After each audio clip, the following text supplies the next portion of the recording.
Афганские туркменки присоединились к массовым протестам, требуя освобождения похищенного в конце октября 9-летнего Абдурауфа.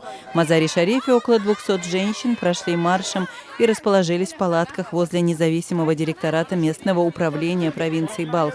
Участницы акции заявляют, что не тронутся с места, пока правительство не предпримет конкретные меры по освобождению ребенка.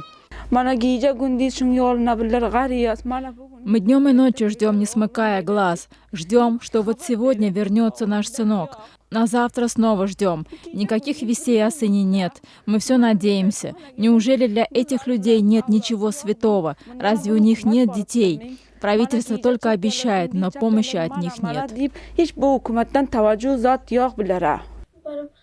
Мальчик был похищен неизвестными 29 октября по дороге в школу. Похитители прислали родителям видео, демонстрируя, как их ребенка подвергают пыткам, и потребовали выкуп в размере $1,5 миллиона. Семья, не сумев найти необходимую сумму, обратилась в полицию. Сотни людей по всей стране уже несколько недель требуют от афганских властей содействия в нахождении и освобождении ребенка. Власти заявляют, что работают над освобождением похищенного Абдурауфа. Афганские туркменки присоединились к массовым протестам 5 декабря. Власти восприняли выступление женщин агрессивно. Полиция облила собравшихся участниц водой. Правозащитники осудили действия местных чиновников, осудил произвол в отношении участниц протеста и президент Афганистана Ашраф Гани. Женщины заявляют, что добьются освобождения ребенка.